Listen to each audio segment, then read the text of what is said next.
Muitas pessoas se perguntam quem foi o faraó da época de José, chamado em egípcio de Zafenat-Paneia.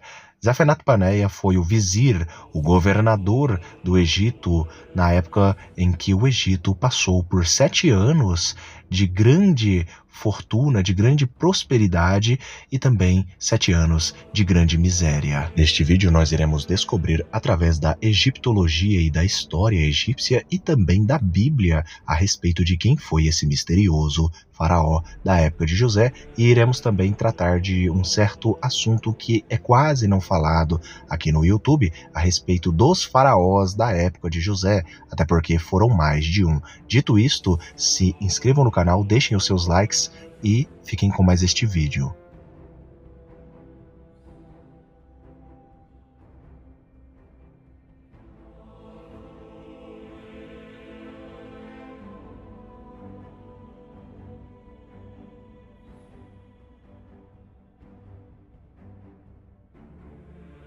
A história de José no território dos egípcios é uma história muito interessante das Sagradas Escrituras, e ela começa primeiramente com Jacó, pai de José. Jacó possuía muitos filhos, e um desses filhos era José, que era naquela época um de seus filhos mais novos. Logo após veio seu filho caçula, Benjamim.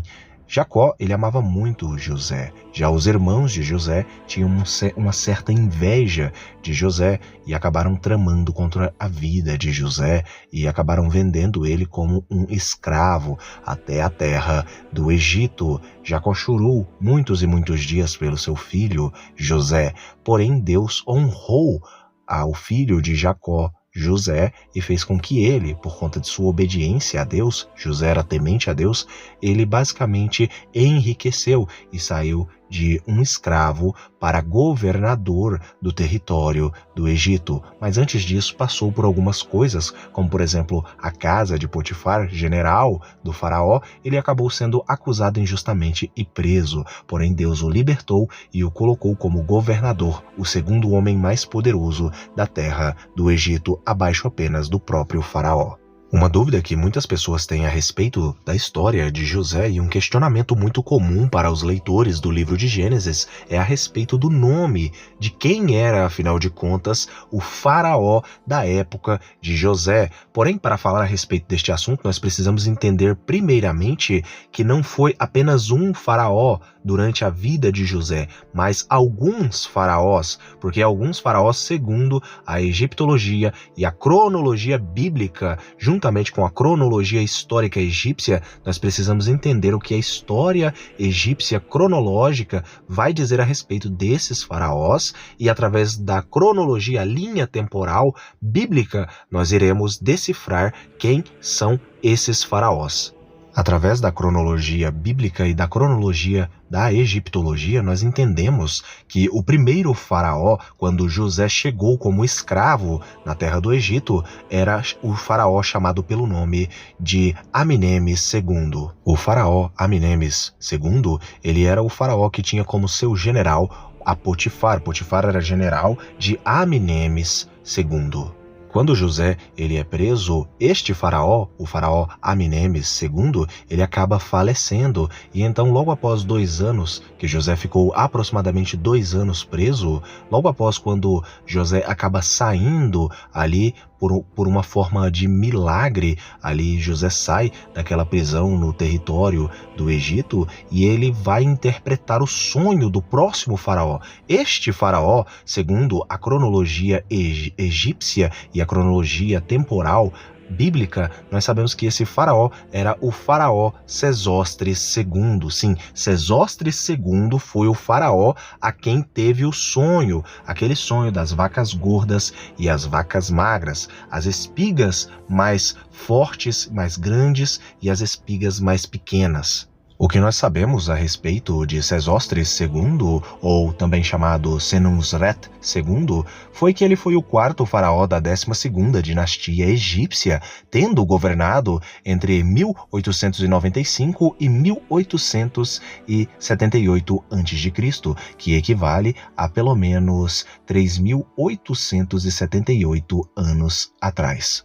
Sesostris II, ou Senusret II, ele era filho de seu antecessor Aminemes II, que foi o faraó quando José chegou no território egípcio. Quem governava era Aminemes II. Algumas curiosidades muito interessantes a respeito do faraó Sesostris II ou Senusret II é que é significativo que Sesostris II ele estava no poder na época em que o monarca de Beni Hassani deu as boas-vindas ao chefe semita Abissá em sua cidade, um evento que foi celebrado nos murais de Beni Hassani. Esses murais com essas figuras demonstrando aí a aparência física, a fisionomia, as vestimentas dos povos semitas, também chamados de Ixus, em egípcios Rekau Rassut, basicamente é uma das imagens mais antigas que se tem registros a respeito da aparência dos povos semitas. Neste caso aqui, são os Aramu, os arameus,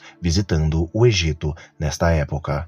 Falando agora a respeito do reinado de Sesostris II, seguindo a prática estabelecida de sua dinastia, Sesostris passou 3 anos como corregente de seu pai Aminemes II. No primeiro ano deste período, uma expedição comercial a Puti, na costa leste da África, registrou sua viagem nas rochas do porto egípcio do Mar Vermelho. No início do reinado único de Sesostris, as fortalezas da Baixa Núbia, construídas pelo avô do rei, foram inspecionadas e no ano 6, o forte de Aniba, perto da região de mineração de ouro da Núbia, foi construído, conforme atestado por estelas e inscrições comemorativas. Diorito, cobre e possivelmente ametistas foram extraídos em vários locais na Núbia. As inscrições no Sinai indicam que os mineiros do rei também atuavam lá. Os contatos com o Oriente Médio, principalmente com a Síria e com os arameus, também foram mantidos, como mostra a cena dos comerciantes de origem semítica arameia, os famosos Aramu, em uma tumba provincial em Beni Hassan. Durante este reinado, a família nobre neste local aumentou sua influência por meio dos vários casamentos mistos com os vizinhos ali do Oriente Médio, vindos ali principalmente das tribos aramaicas, mas também de outros povos semitas do Oriente Médio. Aí então começou basicamente uma certa miscigenação dos egípcios nativos com povos de origem semítica.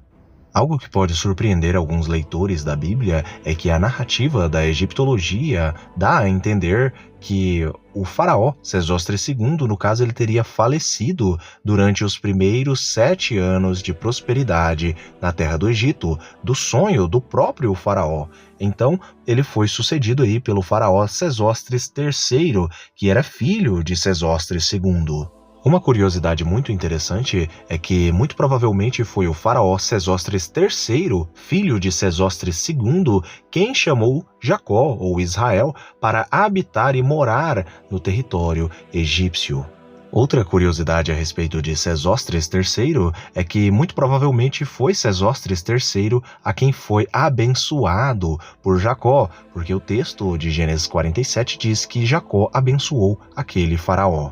Levando em consideração a egiptologia, a cronologia bíblica e também a cronologia da egiptologia, nós podemos entender então que foi o faraó Sesostris III quem enfrentou os 7 anos de miséria e de vários problemas no território egípcio.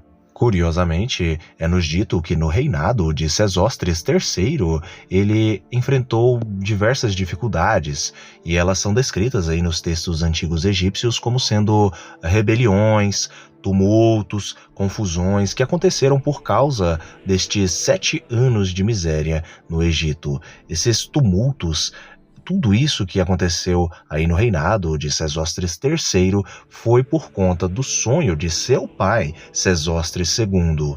No livro de Gênesis, no capítulo 47, nós temos algumas informações muito interessantes a respeito da fome dos 7 anos de fome. A fome leva o povo à escravidão. A partir do versículo número 13, não havia alimento em toda a terra, porquanto a fome tornara-se ainda mais rigorosa, e tanto o Egito como a terra de Canaã desfaleciam sem ter o que comer. José recolheu toda a prata que circulava no Egito e em Canaã, usada como dinheiro no pagamento do cereal que os povos vinham comprar, e o transferiu para o palácio do faraó, que no caso é o faraó Sesostris III.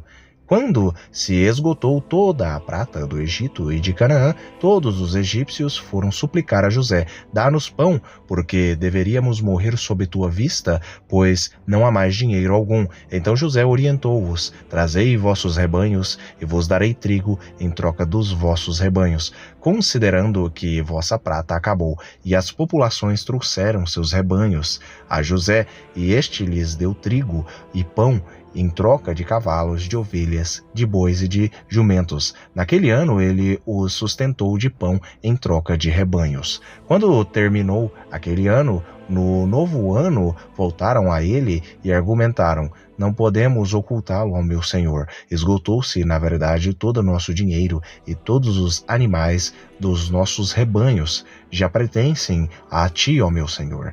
Nada mais resta à disposição de meu senhor, senão nossos próprios corpos enfraquecidos e nossas terras áridas. Não permita que morramos de fome e que nossas terras sejam destruídas diante dos teus olhos. Compra-nos, pois, a nós, e compra também as nossas terras em troca de trigo, e nós, com as nossas terras, seremos escravos do faraó. Dá-nos sementes para que sobrevivemos e não morramos de fome, a fim de que a terra não fique desolada. Comprou assim José para o faraó todos os terrenos do Egito, pois os egípcios venderam a si próprios e seus campos, porquanto a fome os abrigou a essa medida extrema. A terra, portanto, tornou-se numa só e absoluta propriedade do próprio faraó Sesostris III. No verso 24 é dito que, no entanto, todas as colheitas realizadas deviam ser dadas 1/5 ao faraó, e as outras 4 partes serão vossas para a semeadura do campo, para vosso sustento e o sustento de vossas famílias, para que se alimentem vossos filhos. Então todo aquele povo juntos replicaram a José: tu nos salvaste a vida, visto que nos favoreceste nesta hora, seremos para sempre escravos do faraó. Ou seja, nós podemos entender que, graças a José, o reinado de Sesostris III foi um reinado muito forte, e mesmo em 7 anos de total fome, de total miséria, José fez com que Faraó prosperasse. Eu espero que todos vocês tenham gostado do vídeo, fiquem todos com Elohim, e até o próximo vídeo do canal Mistérios de Elohim.